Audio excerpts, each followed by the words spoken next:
चलिए, good morning class, how are you. हम लोग आज चलिए अक्रिय गैसों का पृथक्करण वायु से किस प्रकार से किया जाता है।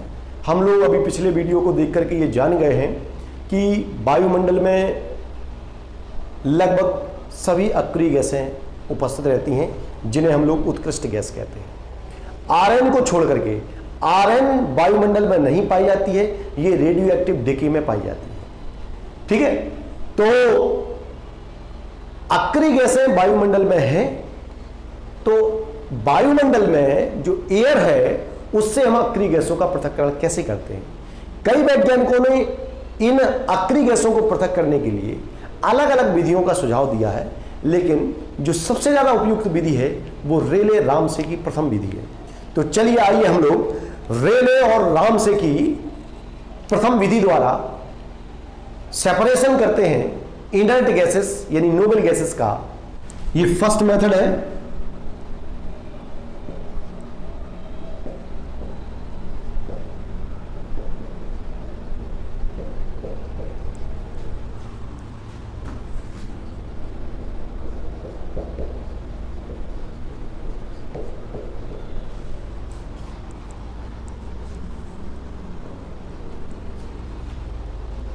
ठीक है,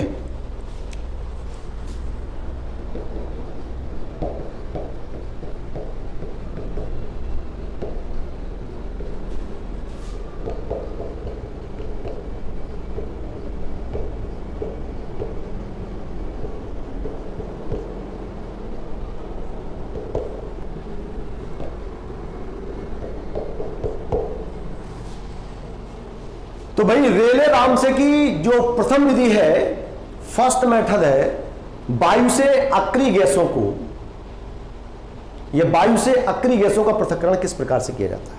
तो पहले हम लोग जान लें कि वायु के बारे में, वायु में क्या क्या होती है। देखो भाई, ये एयर में जो मोस्टली जो हिस्सा होता है वो N2 गैस का है और ये करीब 78% तक होती है। नाइट्रोजन गैस 78% तक होती है।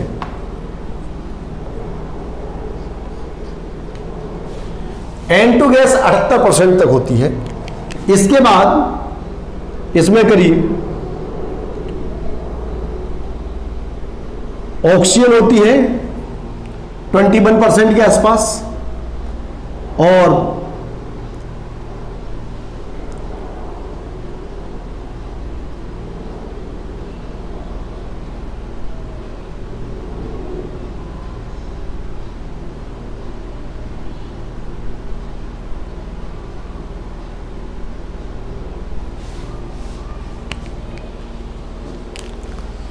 तो बेटे जो एयर है, एयर में ये कॉम्बिनेशन रहता है,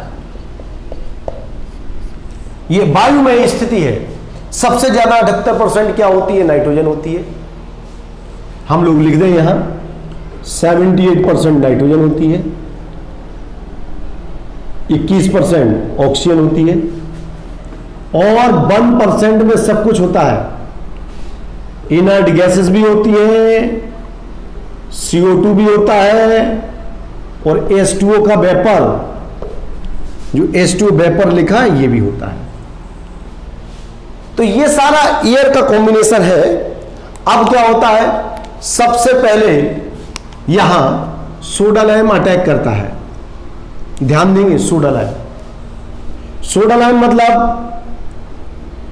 NaOH, ये सोडा लाइम क्या करता है, CO2 को बुलाता है, चलती क्या, और CO2 चली जाती है। Na2CO3, और आप लोग ये जानते हो ऐसा क्यों हो जाता है, क्योंकि NaOH बेसिक नेचर का है और CO2 एक अम्लीय ऑक्साइड है, और एसिडिक नेचर और बेसिक नेचर के मध्य में रिएक्शन होती है। ये आप लोगों ने एसिड बेस थ्योरी में पढ़ाई है अच्छे तरीके से। अगर एक बेसिक नेचर का है, दूसरा ऑक्साइड या कोई एसिडिक नेचर का है, तो तुरंत क्रिया होगी और सॉल्ट बनेगा। तो वही सॉल्ट बन गया Na2CO3। चलिए भाई CO2 मुक्त हो गई। इसके बाद बेटा एक होता है P2O5, फास्फोरस पेंटाऑक्साइड बोलते हैं। ये फास्फोरस पेंटाऑक्साइड जल स्नेही होता है, पानी को खींचने के लिए इस्तेमाल किया जाता है। कहीं पानी जबरदस्ती चिपका है तो उसको हटाना है, निर्जलीकारक का काम करता है P2O5। और चूंकि आप देख रहे हैं पानी तो है, तो पानी है तो ये P2O5 पानी से रिएक्ट करके H3PO4 फॉस्फोरिक एसिड बना लेगा और पानी की यहां से छुट्टी हो जाएगी। चलिए पानी चली गई, पानी यानी जलवाष्प लेयर चला गया। इसके बाद बेटे ये ऑक्सीजन, ये ऑक्सीजन कैसे जाएगा? तो ऑक्सीजन के लिए व्यवस्था होती है कॉपर, कॉपर को गर्म कर देते हैं, रेड हॉट कॉपर। कैसा कॉपर? Red hot copper. रक्त तांबे पर गैसों को प्रवाहित करते हैं तो ऑक्सीजन कन्वर्ट हो जाती है CO में और ऑक्सीजन निकल जाती है। कॉपर गैस निकल गया, कॉपर निकल गया क्यूप्रिक ऑक्साइड बन करके। इसके बाद देखिए बेटे नाइट्रोजन गैस बचती है। ये नाइट्रोजन गैस क्या करती है भाई? मैग्नीशियम है, मैग्नीशियम, मैग्नीशियम से रिएक्ट करता, मैग्नीशियम नाइट्रोजन के साथ रिएक्ट करता है और Mg3N2 जिसे हम लोग कहते हैं मैग्नीशियम नाइट्राइड, और ये बन जाता है तो नाइट्रोजन गैस भी हट गई। तो अब हम देखेंगे कि इस एयर में, जिसको हमने एयर लिया था, जो एयर का नमूना हमने लिया था, देखो भाई हमने CO2 गैस को हटा लिया। तो पहला जो आक्रमण हुआ किसका हुआ? सोडा लाइम का पहला आक्रमण, और उसने CO2 को हटा लिया। ये सबसे पहले CO2 हट गई, ये हट गई। दूसरा आक्रमण जो हुआ वो P2O5 का हटा हुआ, और ये देखो ये पानी, वाटर भी हट गया। जलवाष्प जो थोड़ी बहुत मात्रा में जलवाष्प होती वो भी हट गया। तीसरा जो आक्रमण हुआ वो किसका हुआ? रेड हॉट कॉपर का। रक्त तांबे की क्रिया हुई और ये इसने ऑक्सीजन ले लिया, तो अब ये ऑक्सीजन भी चली गई। धीरे धीरे करके हम हटाते चले जा रहे हैं, ठीक है। अब तीसरा आक्रमण हो गया, चौथा आक्रमण किसका हुआ? मैग्नीशियम का। मैग्नीशियम ने क्या कर दिया? इस नाइट्रोजन गैस को भी यहां से हटा लिया। अब जिस एयर के नमूने में आपने इतना सब कुछ लिया था उसमें बचा क्या? उसमें शेष रह गया, ये शेष रह जाती हैं, शेष क्या है? इनर्ट गैसेस का मिक्सचर।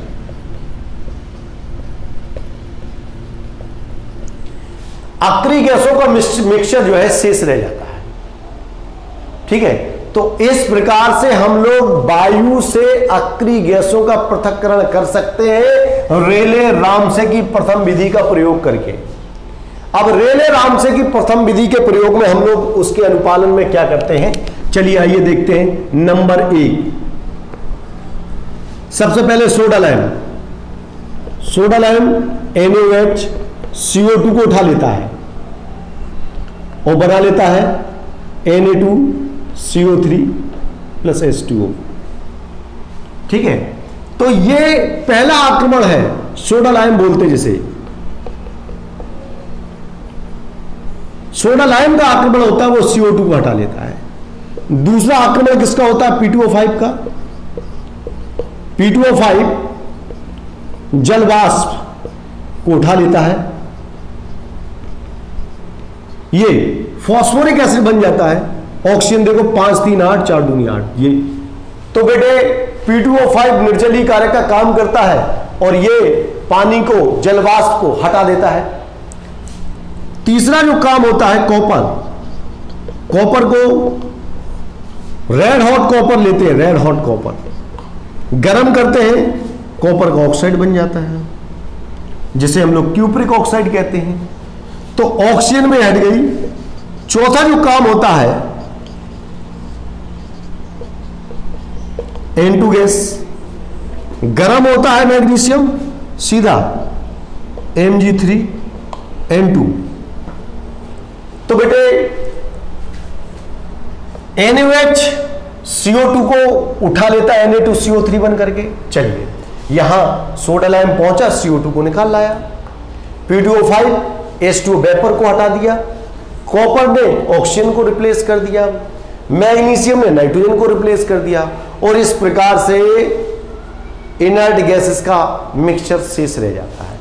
तो हम लोग क्या करेंगे, एयर को, जो वायुमंडल में एयर है उसको सिस्टमेटिकली पहले सोडा लाइम से प्रवाहित करेंगे जिससे CO2 गैस रिमूव हो जाए, फिर उसको P2O5 पर प्रवाहित करेंगे जिससे वाटर वेपर रिमूव हो जाए, इसके बाद उसको गर्म कॉपर की जाली पर प्रवाहित करेंगे जिससे ऑक्सीजन रिमूव हो जाए, इसके बाद उसको मैग्नीशियम के साथ, गर्म मैग्नीशियम के साथ प्रवाहित करेंगे जिससे नाइट्रोजन गैस रिमूव हो जाए। जब ये सारी गैसेस रिमूव हो जाती हैं तो शेष जो बचता है, शेष जो मिक्सचर बचता है वो काय का मिक्सचर है भाई, इनर्ट गैसेस यानी नोबल गैसेस का मिक्सचर होता है। और इस प्रकार से हम लोग जो है अक्रिय गैसों के मिश्रण को प्राप्त कर लेते हैं, उत्कृष्ट गैसों के मिश्रण को प्राप्त कर लेते हैं। ये रेले रामसे की प्रथम विधि है जो सर्वाधिक पूछी गई है। ठीक है, तो अक्रिय गैसों का पृथक्करण वायु से किस प्रकार से किया जाता है, उम्मीद है ये बात आपको समझ में आ गई होगी। ठीक है, चलिए।